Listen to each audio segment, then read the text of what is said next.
Hello everyone, I am Savita Gupta, a language instructor. Welcome in Learn with Savita. तो जैसा कि आपको मालूम है हमारा आज का टॉपिक है पोजीशन ऑफ नाउन, है ना। नाउन क्या होता है कि एक सेंटेंस में जो नाउन होता है उसका बोलबाला होता है, ये कई जगहों पर पाए जाते हैं। तो नाउन कहाँ कहाँ हो सकता है ये जानना बहुत ज़रूरी है, क्योंकि जब आप कॉम्प्लेक्स सेंटेंसेस की ओर जाएंगे और अगर आपको पोजीशन ऑफ नाउन क्लियर होगा तो क्लॉजेस को पहचानने में बहुत ही आसानी होगी। फिर ख़ास तौर से अगर देखा जाए तो नाउन क्लॉज की। तो फिर देर किस बात की, शुरू करते हैं।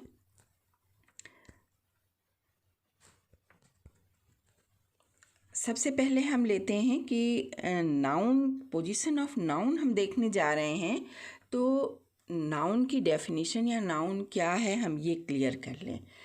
जैसा कि आप सबको मालूम है, शुरू से आप पढ़ते आए हैं, noun is the name of anything, और noun is the name of any person, place और थिंग और एनिमल। पांचों तरह के नाउन के यहाँ एग्जाम्पल दिए हैं। John, boy, India, table, fan, water, air, blood, hair, library, friendship, sweetness, bag, etcetera etcetera, है ना। तो नाउन क्या होते हैं? हर चीज़ को पहचान के लिए हम उसका एक नाम देते हैं और यही नाम जो है नाउन कहलाता है। सेंटेंस में अपनी पोजीशन के आधार पर ये जो जगह ऑक्यूपाई करते हैं उसके आधार पर ये 5 तरह के होते हैं, 5 जगहों पर ये पाए जाते हैं। ठीक है, तो ये जो 5 जगह हैं वो कौन कौन से हैं?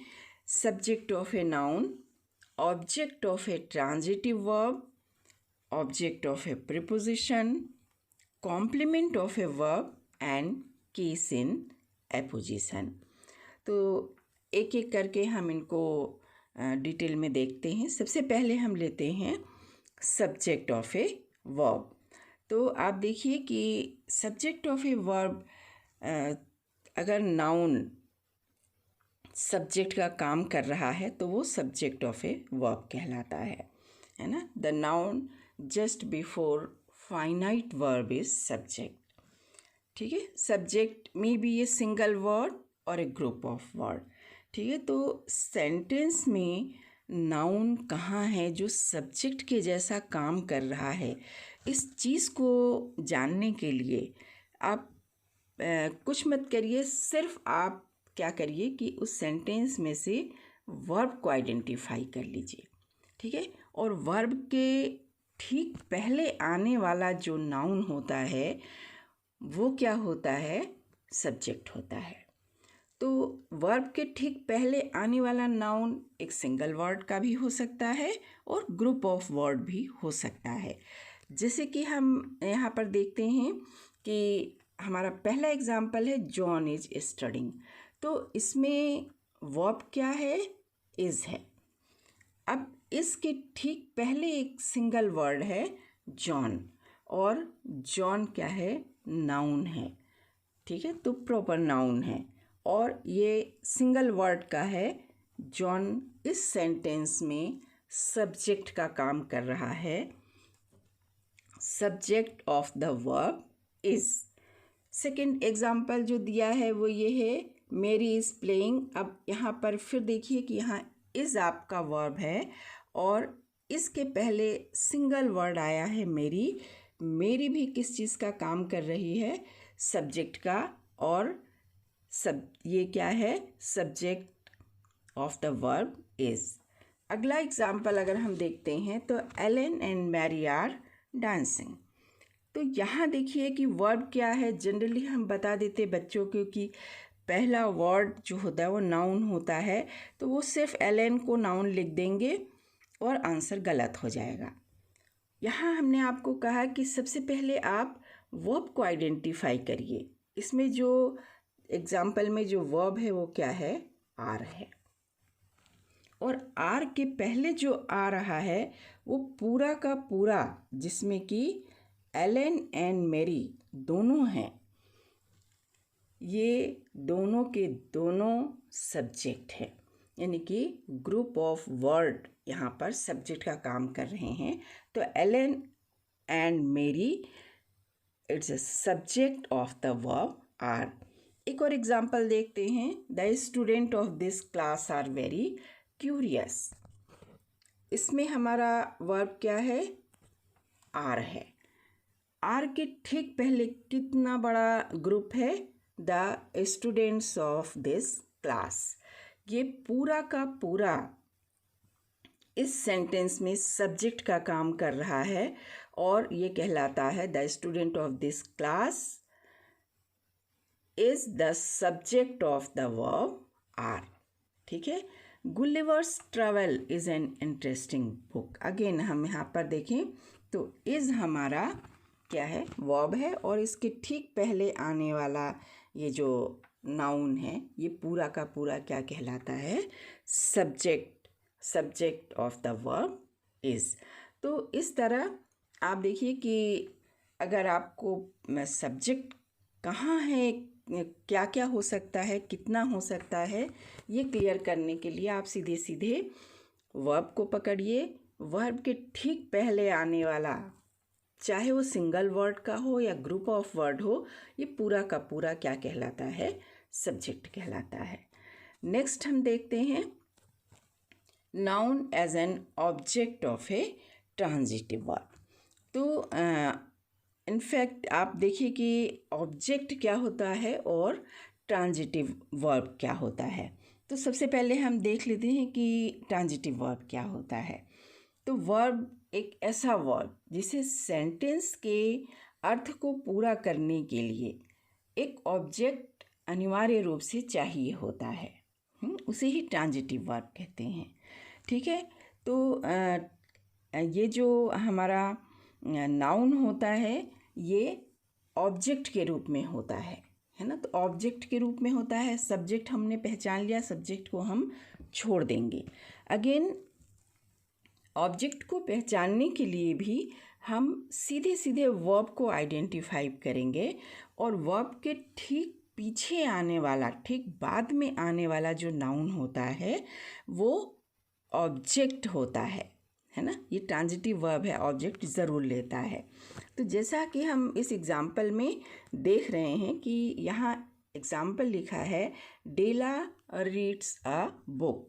इसमें हमारा वर्ब क्या है? रीड्स। और रीड्स के ठीक पीछे आने वाला जो वर्ड है ये क्या है? A book. तो मैंने अभी आपको बताया कि वर्ब को पहचानिए, वर्ब के ठीक बाद में आने वाला जो नाउन है ये ऑब्जेक्ट होता है। तो ए बुक क्या कहलाएगा? ऑब्जेक्ट। इसे हम ऐसा कहेंगे a book is the object of verb reads. Next हम दूसरा एग्जाम्पल देखते हैं। They are playing hockey. Again play हमारा क्या है? वर्ब है। आर जो है हमारा फाइनाइट वर्ब है, प्ले मेन वर्ब है और ठीक इसके पीछे जो नाउन आ रहा है वो क्या है? हॉकी। तो हॉकी जो है ठीक वर्ब के बाद आ रहा है। हॉकी नाउन है और this is the object of the verb play. एक और देखते हैं, ऑब्जेक्ट भी सिंगल वर्ड हो सकता है या may be a group of word. Margie loves her friends and her family. यहाँ देखिए वर्ब जो है हमारा लव्स है और लव्स के बाद एक बड़ा सा ग्रुप ऑफ वर्ड्स है, हर फ्रेंड्स एंड हर फैमिली। और ये पूरा का पूरा इस सेंटेंस में ऑब्जेक्ट का काम कर रहा है। तो हम कहेंगे हर friends and her family is the object of the verb loves. Again I know William. तो विलियम यहाँ पर सिंगल वर्ड है, वर्ब इसका है नो और इसके ठीक पीछे आने वाले इस नाउन को हम कहते हैं object of the verb know. ठीक है। तो अगला हम लेते हैं। अगला आता है हमारा noun as a object of preposition. ठीक है।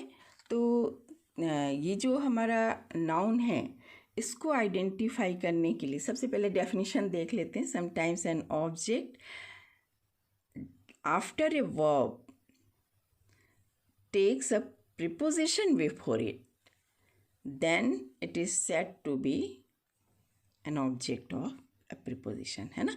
तो कभी कभी ऐसा होता है कि हमारा जो वर्ब होता है, वर्ब के बाद जो नाउन होता है वो वर्ब का ऑब्जेक्ट नहीं हो पाता है ना, क्योंकि ये जो नाउन है ये अपने ठीक पहले एक प्रीपोजिशन रखा होता है, ठीक है। तो इस कंडीशन में इसका पोजीशन थोड़ा चेंज हो जाता है और ये ऑब्जेक्ट ऑफ प्रीपोजिशन कहलाता है। जैसे कि हम देखें कि हमारा जो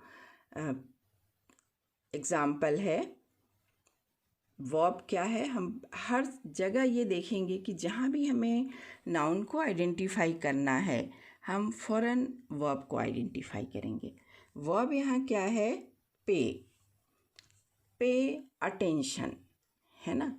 तो पे अटेंशन, तो यहाँ पर हमारा जो वर्ब है इसके बाद का जो नाउन है माय वर्क, ये डायरेक्ट जो है अटेंशन से नहीं जुड़ा हुआ है, पे अटेंशन से नहीं जुड़ा हुआ है।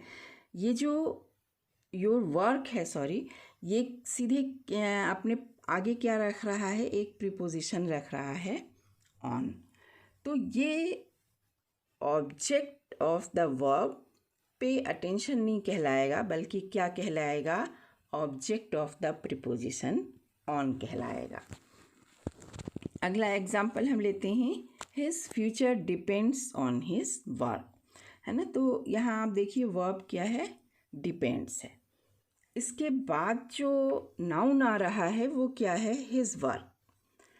तो हिज वर्क जो है ये ऑब्जेक्ट का काम कर रहा है, लेकिन ये object of the verb depends नहीं है, ये क्या है, object of the preposition on है, ठीक है। एक और एग्जाम्पल देखते हैं, he was punished for theft. तो पनिश्ड वर्ब है आपका, इसके ठीक बाद में आने वाला जो नाउन है ये क्या है, थेफ्ट है। ये थेफ्ट ऑब्जेक्ट का काम कर रहा है, लेकिन ये object of the verb punished नहीं है, क्योंकि अपने ठीक पहले ये क्या ले रहा है, एक प्रीपोजिशन ले रहा है फॉर। तो ये कहलाएगा object of the preposition for. इसी तरह I was annoyed bye her attitude, ठीक है। तो सेंटेंस में हमारा जो वर्ब है अनॉयड है, और इसके बाद जो नाउन आ रहा है ये है हर एटीट्यूड। तो हर एटीट्यूड जो कि ठीक इसके पहले भी एक क्या है, प्रीपोजिशन है, तो ये कहलाएगा object of the preposition by. और इसी तरह है he was died of malaria, died, इसके ठीक बाद आने वाला जो नाउन है मलेरिया, ये ऑब्जेक्ट है, but it's also the object of the preposition of. Okay, next हम लेते हैं as a complement of verb, ठीक है। तो कॉम्प्लीमेंट ऑफ वर्ब क्या होता है, ये सबसे पहले हमको जानना ज़रूरी है।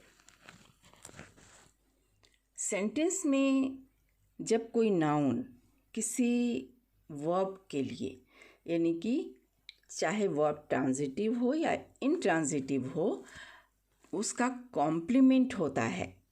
कॉम्प्लीमेंट होता है दैट इज़ कि उसके बारे में कुछ एक्स्ट्रा इन्फॉर्मेशन ऐड करता है, चाहे वो एक्स्ट्रा इन्फॉर्मेशन नाउन के रूप में ऐड करे या वर्ब के रूप में एडजेक्टिव के रूप में ऐड करे या फिर एडवर्ब के रूप में ऐड करे, ठीक है। तो ये जो एक्स्ट्रा इन्फॉर्मेशन है ये क्या करता है, सेंटेंस के मीनिंग को कंप्लीट करता है, तो इसको हम कॉम्प्लीमेंट कहते हैं, ठीक है। तो डेफिनेशन देखें, समटाइम्स एन ऑब्जेक्ट और some extra information is necessary to complete the sense of an incomplete verb. This is known as the complement of a verb. ठीक है, तो जैसे यहाँ पर लिखा हुआ है, फर्स्ट एग्जाम्पल अगर हम देखते हैं तो यहाँ लिखा है he is a teacher. He is sentence अपने आप में पूरा है, वह है. ठीक है, इज़ इन ये जो है अपना इनकम्प्लीट वर्ब है. ठीक है, वह है. ठीक है तो प्रश्न ये उठता है बार बार कि सेंटेंस तो कंप्लीट है लेकिन है तो क्या है. तो एक इन्फॉर्मेशन हमें चाहिए उसके बारे में, क्या है. ही इज़ क्या है, ए टीचर. तो ये complement of the verb incomplete verb is कहलाता है. He is a man of power. Again he is, वह है तो क्या है, he is a man of power. Kit Kat is my favourite, है ना. अगेन यहाँ इज़ है और इसका कॉम्प्लीमेंट किट कैट है तो क्या है भाई Kit Kat. Maybe Kit Kat is a biscuit, maybe Kit Kat is a chocolate. और यहाँ लिखा हुआ है Kit Kat is my favourite. तो माई फेवरेट यहाँ पर क्या है, ये आपका है complement of the verb. He gave me a book. अभी तक हम इनकम्प्लीट वर्ब देखते, एक और देख लेते हैं. She is beautiful. वह है तो ठीक है, क्या है, तो यहाँ बता रहे हैं शी इज़ ब्यूटीफुल, वो ब्यूटीफुल. अब वह है क्लियर नहीं हो रहा था अर्थ को, आपको लग रहा था कुछ और होना चाहिए इस सेंटेंस को कंप्लीट करने के लिए, उसके बारे में जानने के लिए, है ना. तो शी इज़ क्या, ब्यूटीफुल. जैसे आप ब्यूटीफुल लगाते हैं सेंटेंस का पूरा अर्थ आपको क्लियर हो जाता है. तो ये जो एग्ज़ाम्पल अभी हमने लिए हैं ये इंट्रांजिटिव वर्ब के लिए हैं और इसका अर्थ जो पूरा कर रहा है, चाहे टीचर हो या मैन ऑफ पावर हो या माय फेवरेट हो, ये नाउन है. जबकि ब्यूटीफुल ये क्या है, ये एक एडजेक्टिव है. तो ये ऐसे वर्ड्स हैं जो इनकम्प्लीट वर्ब का अर्थ पूरा करने के लिए कुछ एक्स्ट्रा इन्फॉर्मेशन ऐड कर रहे हैं. ठीक है, अब चूँकि ये एक्स्ट्रा इन्फॉर्मेशन किसके बारे में बता रहे हैं, सब्जेक्ट के बारे में बता रहे हैं. ए टीचर कौन है, ही है. मैन ऑफ पावर ही है. माय फेवरेट क्या है, किट कैट है. ब्यूटीफुल कौन है, शी है. यानी ये सभी क्या हैं, सब्जेक्ट हैं. तो ये क्या कहलाते हैं, सब्जेक्टिव कॉम्प्लीमेंट कहलाते हैं. अगेन एक एग्जाम्पल यहाँ दिया हुआ है, ही गेव मी ए बुक. अगर हम ये जो सेंटेंस है ये देखें तो यहाँ पर वर्ब हमारा क्या है, गेव. वर्ब के आगे आने वाला जो ही है ये हमारा सब्जेक्ट हुआ और इसके पीछे आने वाला जो मी है ये इसका क्या हुआ, ऑब्जेक्ट हुआ. तो अगर हम सेंटेंस का इतना हिस्सा देखें, ही गेव मी, तो ये क्या है, एक ट्रांजिटिव वर्ब वाला सेंटेंस है. और यहाँ पर सेंटेंस पैटर्न के अनुसार सब्जेक्ट है, वर्ब है और ऑब्जेक्ट है. तो सेंटेंस यहाँ पर कंप्लीट हो जाना चाहिए. उसने मुझे दिया. ठीक है, सेंटेंस कंप्लीट है लेकिन फिर भी कुछ ना कुछ खटक रहा है अभी दिमाग में, भाई क्या दिया, है ना. तो क्या दिया का जो इन्फॉर्मेशन हमें मिल रहा है वो क्या है, ए बुक. तो ही गेव मी ए बुक. भाई अब क्लियर हो गया कि हाँ उसने क्या दिया, एक बुक दिया. तो यहाँ आप देखिए कि सेंटेंस का हमारा जो पैटर्न था, सब्जेक्ट, वर्ब और ऑब्जेक्ट, है ना. ये इसमें ऑब्जेक्ट है यानी कि ये ट्रांजिटिव वर्ब है. ठीक है, और ये यहाँ पर जो बुक है ये कॉम्प्लीमेंट का काम कर रहा है और सेंटेंस के अर्थ को पूरा कर रहा है. ये complement of the verb give है और चूँकि ये ऑब्जेक्ट है इस सेंटेंस में, इसलिए इसे हम क्या कहते हैं, ऑब्जेक्टिव कॉम्प्लीमेंट कहते हैं.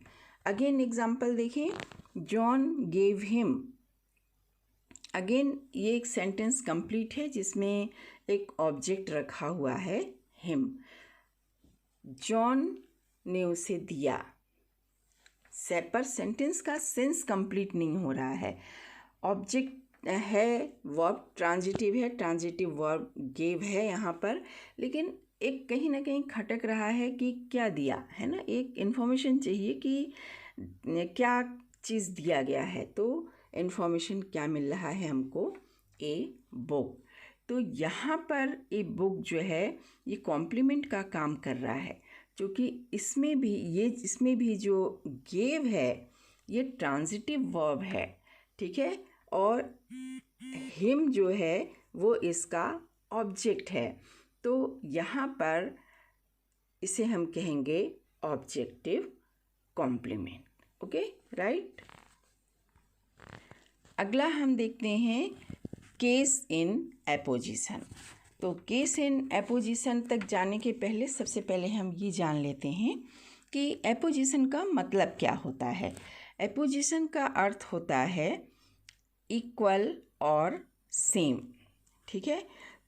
तो डेफिनेशन देखें, when two nouns are there in the same sentence and the second noun explains the first noun, then the second noun is said to be in apposition to the first noun.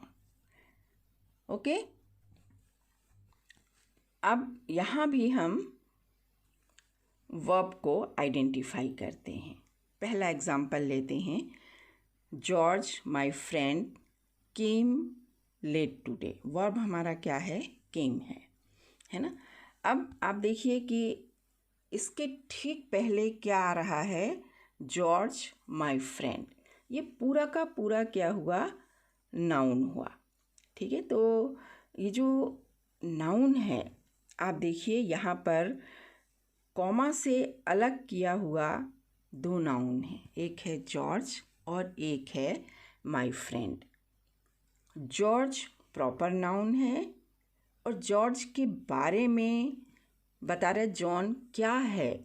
My friend है ना। तो इस तरह हम देखते हैं कि कभी कभी किसी सेंटेंस में वर्ब के ठीक पहले दो नाउन होते हैं। इसमें एक नाउन तो प्रॉपर नाउन होता है और दूसरा नाउन जो कि प्रॉपर नाउन और वर्ब के बीच में होता है, ठीक है। ये नाउन जो होता है ये हमको प्रॉपर नाउन क्या है या कौन है की जानकारी देता है। तो ग्रुप में जो वर्ड होता है जो कि प्रॉपर नाउन के बारे में जानकारी देता है वो प्रॉपर नाउन का केस इन एपोजिशन कहलाता है।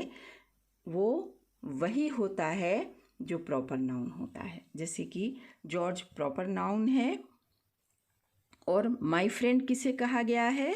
जॉर्ज को ही कहा गया है। तो यहाँ पर my friend is said to be in apposition of George. अगला हम एग्जाम्पल लेते हैं। यहाँ सेंटेंस को थोड़ा पलट दिया गया है ना। यहाँ वर्ब देखिए, वर्ब में आई जो है हमारा सब्जेक्ट है और इसके ठीक पीछे माई डॉटर डॉली, ये क्या है? हमारा ऑब्जेक्ट है। यहाँ पर प्रॉपर नाउन क्या है? डॉली। और इसका केस इन एपोजिशन कौन है? My daughter. यानी कि ये जो ग्रुप ऑफ वर्ड है डॉली के बारे में बता रहा है कि डॉली कौन है? मेरी डॉटर। तो डॉली और मेरी डॉटर एक ही व्यक्ति है। यहाँ थर्ड सेंटेंस में अगेन हम देखें वर्ब हमारा क्या है? वॉज है। तो वॉज के ठीक पहले जो आ रहा है गांधी, प्रॉपर नाउन है, and the father of our nation. तो गांधी और the father of our nation दोनों एक ही व्यक्ति को रिफ़र कर रहा है और the father of our nation is in apposition to Gandhi. Again George, the friend of my brother is very smart. Is क्या है? वर्ब है और इसके पहले जो जॉर्ज आ रहा है, प्रॉपर नाउन है। और जो ग्रुप ऑफ वर्ड है, the friend of my brother और जॉर्ज, दोनों एक ही व्यक्ति को कहा जा रहा है। तो जब the friend of my brother और जॉर्ज, ये दोनों क्या है, the friend of my brother is in apposition to George. Again position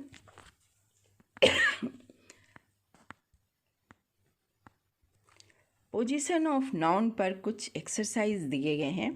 ये एक्सरसाइज अगर आप ईमानदारी से कर लेते हैं तो आपको ये क्लियर हो जाएगा। क्लियर होना बहुत ज़रूरी है, क्योंकि जब आप कॉम्प्लेक्स सेंटेंस की ओर जाएंगे तो आपको नाउन की पोजीशन पहचानना आपके लिए बहुत ज़रूरी हो जाता है जब आप क्लॉज को पढ़ते हैं। और क्लॉज में ख़ास तौर से नाउन क्लॉज को, ये पांचों पोजीशन उसमें पाए जाते हैं। देन एक सेंटेंस दिया है एक्सरसाइज के लिए, go through the solved example too and practise the exercise given, है ना। ये आपकी एक्सरसाइज है। पहला सेंटेंस दिया, कैसे आप इसको सॉल्व करेंगे। Dolly sings a song. इसमें आप सबसे पहले वर्ब ढूंढ लीजिए। वर्ब क्या है हमारा, सिंग्स। अब डॉली जो नाउन है उसे हाईलाइट किया हुआ है, हमने यहाँ पर लिखा है डॉली। डॉली को हम क्या लिखेंगे, ये सब्जेक्ट है, ये हमने आइडेंटिफाई कर लिया। वर्ब के पहले आ रहा है सब्जेक्ट है डॉली, और वर्ब के बाद में आ रहा है सॉन्ग, ये है हमारा ऑब्जेक्ट।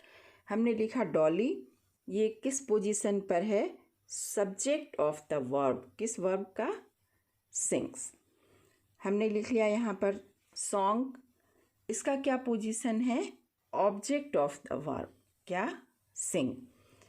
अगला देखिए, the cat is under the table. Again हम सीधे सीधे वर्ब को पकड़ेंगे हर जगह।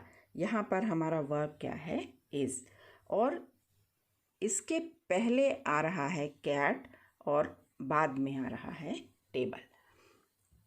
कैट तो एज यूजुअल जैसा कि क्लियर है, is the subject of the verb is. लेकिन द टेबल ये भी नाउन है, वर्ब के पीछे आ रहा है, तो ये क्या होगा, ऑब्जेक्ट। लेकिन अपने ठीक पहले ये क्या रखा हुआ है, अपने साथ एक प्रीपोजिशन, तो ये कहलाएगा object of the preposition under.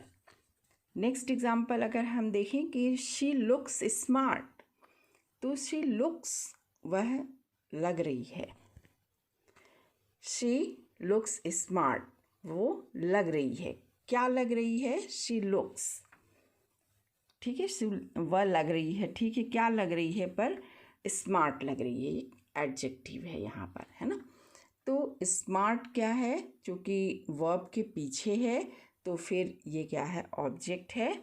और ऑब्जेक्ट क्या काम कर रहा है, किस जगह पर है, ये है complement of the incomplete verb look.